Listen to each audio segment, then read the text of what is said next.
உலகெங்கிலும் உள்ள ஜி தமிழ் தொலைக்காட்சி நேயர்களே, உங்கள் அனைவருக்கும் வணக்கம். இந்த ஒளிமயமான எதிர்காலம் நிகழ்ச்சியிலே உன்னதமான மருத்துவ ஜோதிடம் பகுதியிலே மீண்டும் சந்திப்பதில் பெருமகிழ்ச்சி அடைகின்றேன்.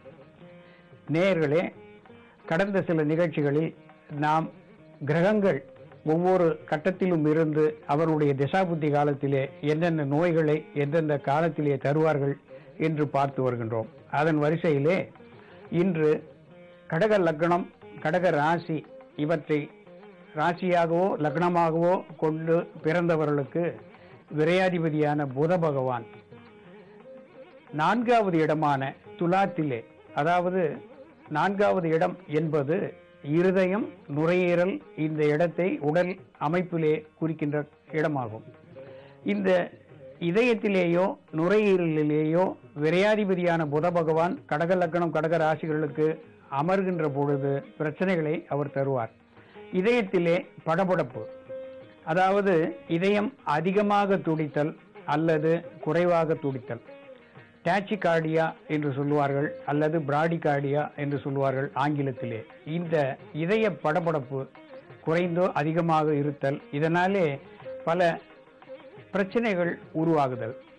அடுத்து நுரையீரலை பொறுத்த வரையிலே ஆஸ்துமா என்கின்ற நோயை அவர் தரக்கூடும். அதே நேரத்திலே ஃப்ளூயிட் ரிட்டன்ஷன் என்று சொல்லுவார்கள், பல்மனரி ஒடிமா என்று ஆங்கிலத்தை சொல்லுவார்கள். இந்த நுரையீரலிலே நீர் ஏற்றம் பெற்று மூச்சு விடுவதற்கு மிகவும் கஷ்டப்படுதல் என்ற நிலையை விரையாதிபதியான புத பகவான் இருந்து தருவார். மேலும் இந்த 4வது இடம் என்பது முதுகு, தோள்பட்டை, இந்த இடங்களையும் குறிக்கக்கூடிய இடமாகிறதுனாலே இந்த இடங்களிலே சுளுக்கு, வலி ஆகியவற்றை புத பகவான் தரக்கூடும். 4வது இடம் என்பது பட்டப்படிப்பு, மேலும் வாகனம், தாயார், இந்த இடங்களை குறிக்கக்கூடியது. இந்த இடத்திலே விரையாதிபதியான புத பகவான் கடக லக்னம், கடக ராசிக்காரர்களுக்கு 4வது இடத்திலே துலாத்திலே இருக்கின்ற காலகட்டத்திலே பட்ட படிப்பிலே தடையை அவர் ஏற்படுத்தக்கூடும். வாகனங்களிலாலே விபத்துக்களை அவர் ஏற்படுத்தக்கூடும். அதாவது அவருடைய திசையோ அவருடைய புத்தியோ நடக்கின்றதா என்று நாம் பார்த்து இந்த விபத்துக்களில் இருந்தோ இந்த பிரச்சனைகளில் இருந்தோ நாம் அவரை பரிகாரம் செய்வதனாலே நாம் நல்ல நிலையை அடையலாம். அடுத்து 5வது இடமான விருச்சிக ராசியிலே கடக லக்னம், கடக ராசிக்காரர்களுக்கு 5வது இடமான விருச்சிகத்திலே விரையாதிபதியான புத பகவான் இருக்கின்ற பொழுது வயிறு சம்பந்தமான பிரச்சனைகளை தருவார். வயிற்றிலே மந்தம், நீரேற்றம், வாயு ஆகிய நிலைகளை அவர் கொடுக்கக்கூடும். கடக லக்னம், கடக ராசியிலே பிறந்தவர்களுக்கு சத்துரு ஸ்தானாதிபதி என்று சொல்லக்கூடிய தனுசு ராசியிலே விரையாதிபதி என்று சொல்லக்கூடிய புத பகவான் இருக்கின்ற பொழுது அடி வயிற்றிலே அவர் நோய்களை உண்டாக்கக்கூடும். புதன் நரம்புகளுக்கு அதிபதி, வாதத்துக்கு அதிபதி என்கின்ற நிலையிலே 6வது இடமான அடி வயிற்றிலே இருக்கின்ற புதன் நீர் சம்பந்தமான தொல்லைகளை அவர் தருவார். இன்கான்டினன்ஸ் ஆஃப் யூரின் என்று சொல்வார்கள், மூத்திரத்தை அடக்க இயலாத ஒரு வகை நோய், அந்த நோயை அவர் அங்கே தரக்கூடும். மேலும் அடி வயிற்றிலே இருக்கின்ற சுரப்பிகள், இவைகளிலே கணையம், அட்ரீனலின் ஆகிய இந்த சுரப்பிகளிலே அவர் பிரச்சனையை தரக்கூடும். அடி வயிறு பெருத்து தொல்லை தருவது, இந்த நிலையை புத பகவான் தரக்கூடும். ஆகவே இந்த 6வது இடத்திலே புத பகவான் இருக்கின்ற காலகட்டத்திலே புத பரிகாரம் நிச்சயம் தேவை. சத்துரு ஸ்தானத்திலே புதன் விரையாதிபதி இருக்கின்ற பொழுது அடிக்கடி இவர்கள் புத பகவான் தருகின்ற நரம்பு சம்பந்தமான நோய்கள், வாத சம்பந்தமான நோய்கள், தோல் சம்பந்தமான நோய்கள், இதற்கு அவர்கள் ஆளாவார்கள் என்பதை மனதில் கொள்ள வேண்டும். கடக லக்னம், கடக ராசியிலே பிறந்தவர்களுக்கு 7ஆம் இடத்ததிபதி அப்படி என்று சொல்லக்கூடிய மகரத்திலே விரையாதிபதியான புத பகவான் இருக்கின்ற பொழுது இடுப்பு, இடுப்பை சார்ந்த இடங்களிலே அவர் பிரச்சனைகளை தருவார். இடுப்பு எலும்பு தேய்தல், லம்பார் ஸ்பாண்டிலிட்டிஸ் என்கின்ற நோய், இதனாலே வலி, கால்கள் மறுத்து போகுதல், சில நேரங்களிலே மயக்கம் ஏற்படுதல், இந்த நிலையை அவர் தரக்கூடும். இந்த லம்பார் ஸ்பாண்டிலிட்டிஸ் என்று சொல்லுகின்ற பொழுது தற்காலத்திலே அதற்கு பெரும்பாலும் அறுவை சிகிச்சை தான் அனுமதி தரப்படுகின்றது.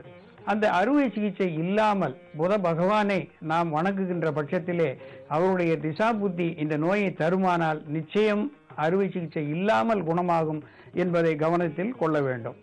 ஏழாவது இடம் என்பது இடுப்பை சார்ந்த இடம் ஆகையினாலே உட்கார்ந்து எழுந்திருக்க கஷ்டப்படுபவர்கள், வாதத்தினாலே பாதிக்கப்படுபவர்கள், அந்த புதன் பகவானை வணங்குவது, புதனுக்கு பரிகாரம் செய்து கொள்வது, 9 பச்சை பயிரை தன் உடலோடு வைத்துக் கொள்வது என்பது சிறந்த பரிகாரமாக அமையும்.